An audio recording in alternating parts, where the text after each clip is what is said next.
el maestro en ciencias Manuel Meneses Flores, investigador en ciencias médicas del INER, quien nos compartirá su valiosa investigación sobre los efectos histopatológicos del COVID-19 y en los órganos humanos, con su ponencia titulada Cambios inducidos por el COVID-19 en la red de fibrina de microtrombos pulmonares y renales, un hallazgo histopatológico post-mortem.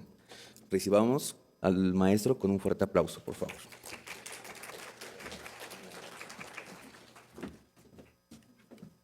Gracias. Bueno, antes que nada quiero agradecer al comité organizador de estas…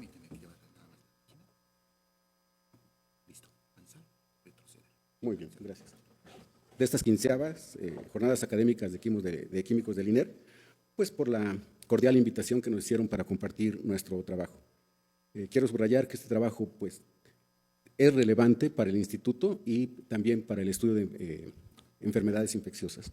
Este es el único trabajo que se hace con autopsias realizadas aquí en el INER.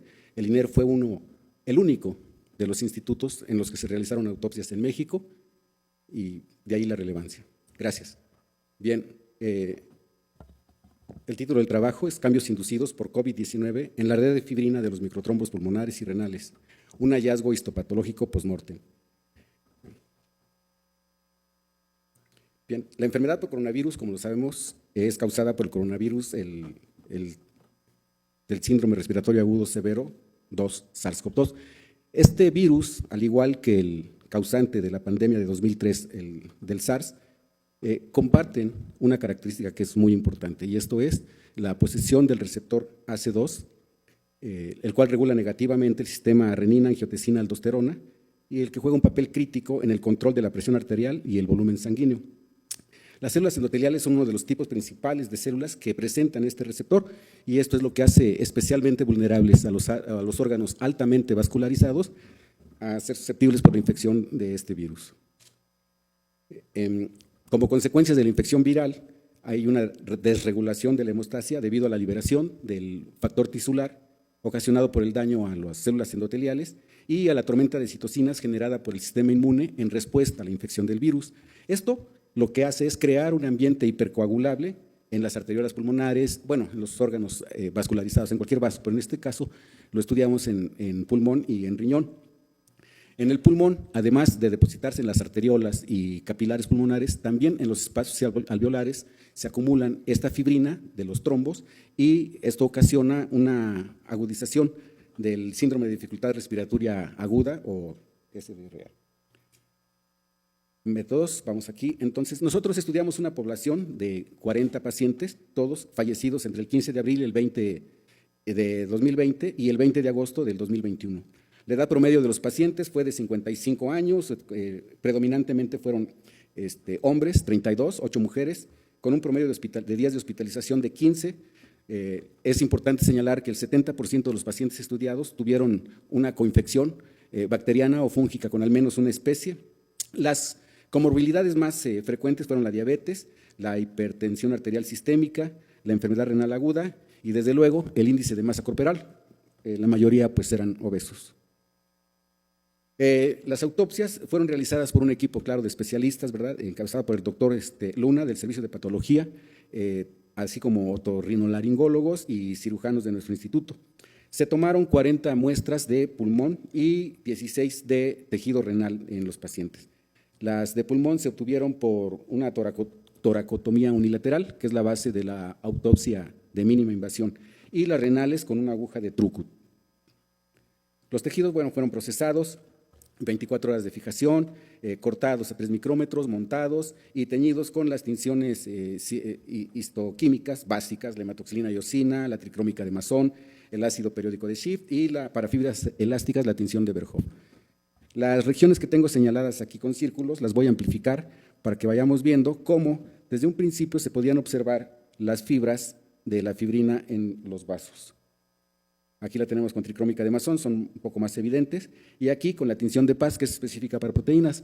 Sin embargo, no sabemos qué proteína está formando estas fibras, por lo que procedimos a analizarlos mediante la tinción de hematoxilina fosfotúngstica ácida.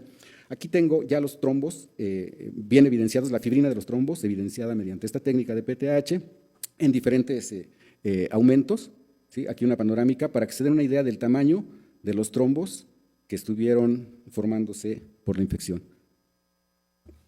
También usamos tinción inmunohistoquímica para detectar algunos epítopes, sobre todo para detectar plaquetas, dado que los trombos son plaquetarios, y así como proteínas procoagulantes, el factor de von Willebrand y el factor 8, con los anticuerpos que fueron anti-CD61, antifactor de von Willebrand y antifactor 8. El método empleado para la tinción inmunohistoquímica fue el de inmunoperoxidasa. Los parámetros clínicos se obtuvieron de los registros electrónicos del INER, del archivo electrónico, y fueron los de coagulación, inflamación, infección, función respiratoria. El análisis estadístico, bueno, utilizamos para las variables cuantitativas la prueba T de Student, así como el análisis de varianza, y para las variables cualitativas la prueba exacta de Fisher. Establecimos un valor de P menor que 0.05 para declarar diferencia y significancia estadística. Los resultados, aquí estoy mostrando entonces un corte teñido con hematoxilina y eosina, en el que a grosso modo se pueden observar áreas en el pulmón severamente dañadas. Aquí están señaladas, bueno, todavía para evidenciarlas mejor, las vamos a ver divididas por el septo interlobulillar. Vemos áreas con daño mínimo y áreas con daño severo, así denominadas a lo largo de este trabajo. Estoy amplificando una parte del corte anterior para poder evidenciar que los trombos con la estructura de fibrina que describiré a continuación fueron mucho más abundantes en las áreas con daño severo del tejido comparado con las áreas de daño mínimo, en las que solamente se llegaron a observar en posición paraseptal.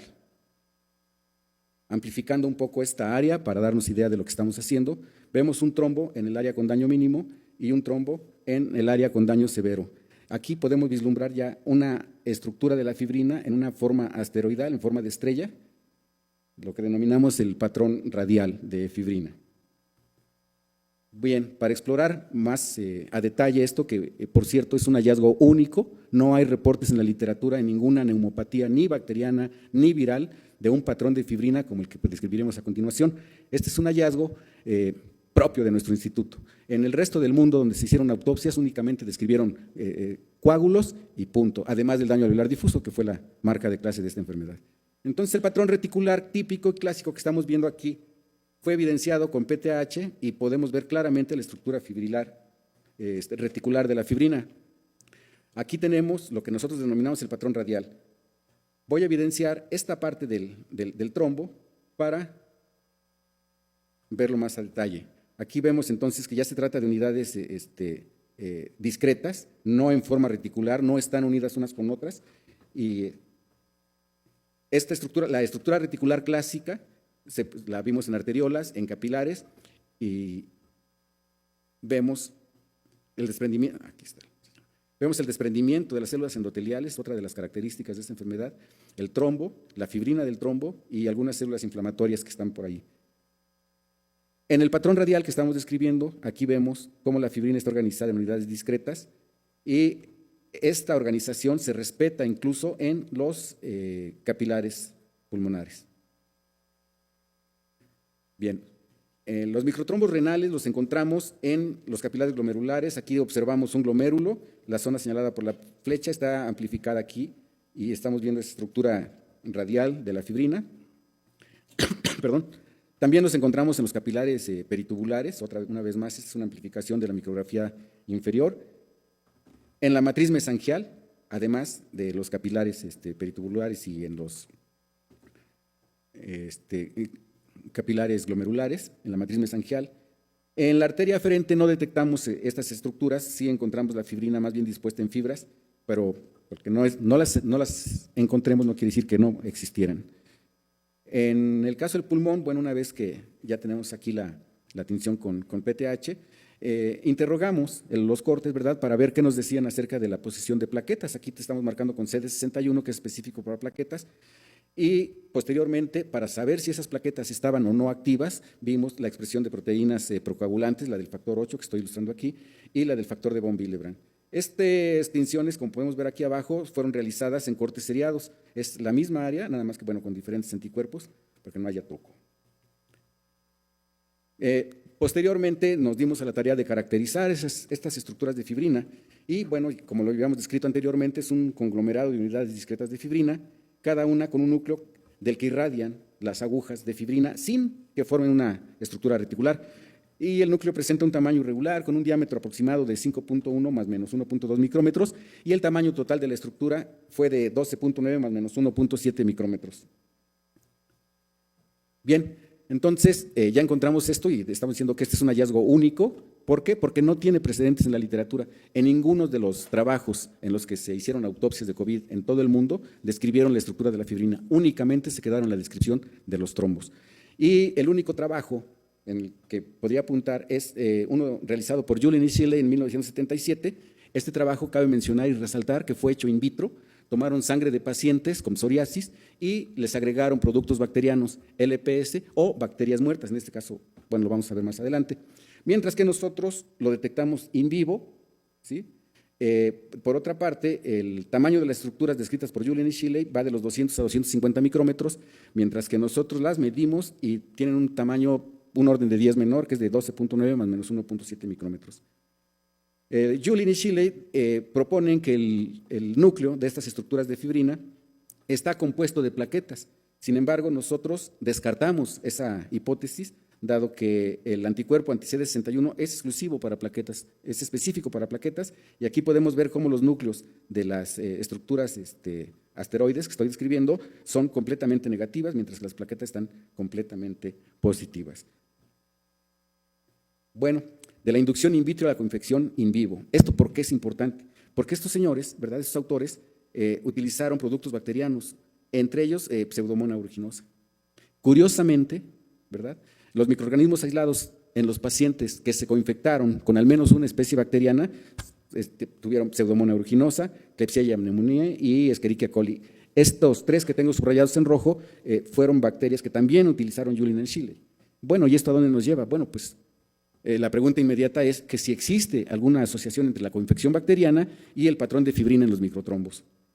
Para explorar esta hipótesis, nosotros, bueno, aquí les estoy mostrando una tabla en la que tenemos el número de pacientes con patrón de fibrina radial en sus microtrombos, el número de pacientes con estructura reticular en sus microtrombos y el número total de pacientes en los que se observaron los microtrombos. En los 7 restantes, para completar los 40, no se observaron microtrombos. Entonces, tratamos de relacionar el patrón, ya sea radial o reticular, con la coinfección. Sin embargo, pues la prueba exacta de Fischer no nos arroja el resultado de que no hay asociación entre el patrón de fibrina en los microtrombos y la coinfección bacteriana. Pero siempre hay estrategias alternativas, ¿verdad? Si le buscas, le encuentras. Entonces, buscamos entre los parámetros clínicos qué podría explicarnos la formación de estas estructuras. En realidad, los parámetros de coagulación, de infección, que fue la procalcitonina y de oxigenación, pues no mostraron diferencias relevantes entre los grupos. Esta tabla, en última instancia, lo que nos está diciendo es, punto número 1, los valores en los pacientes infectados por COVID, independientemente del tipo de estructura que presentaran en sus microtrombos, fue siempre más alto que siempre más alto que los valores de referencia. Además, los pacientes con patrón radial tuvieron valores más altos que los pacientes con patrón reticular. La diferencia estadísticamente significativa está básicamente en los parámetros de inflamación, que fueron la proteína C reactiva, aquí tenemos la P, y el radioneutrófilo linfocito, que es de 0.068, ¿sí? Que aparentemente y estadísticamente hablando, bueno, pues no es significativa esa diferencia, pero biológicamente hablando, ¿sí? Claro que es significativo porque nos está dando una tendencia así indicadora de que los parámetros de inflamación podrían estar relacionados con lo que estamos observando. Y esto, bueno, finalmente nos lleva a concluir que los trombos con fibrina dispuesta en patrón radial se observaron con mayor frecuencia en áreas de daño pulmonar severo determinado por el análisis histopatológico. Considerando además que los parámetros clínicos indicadores de inflamación fueron más elevados en el grupo con patrón radial que en el grupo con patrón reticular, nuestros hallazgos sugieren que la formación de trombos con estructura de fibrina dispuesta en patrón radial podría estar asociada al daño endotelial y a la tormenta de citocinas desencadenada por la respuesta inmune del huésped frente a la infección del SARS-CoV-2. Y bueno, quiero terminar mi plática con esta breve frase en latín: Pathologus ut alquimista in autopsia suam lapidem philosophorum invenit, ut transmutet plumbeum mortem in aurum pretiosum vitae. Que en otras palabras, dice, que el patólogo, como alquimista, encuentra en la autopsia su piedra filosofal para transmutar el plomo de la muerte en el oro precioso de la vida. Muchas gracias.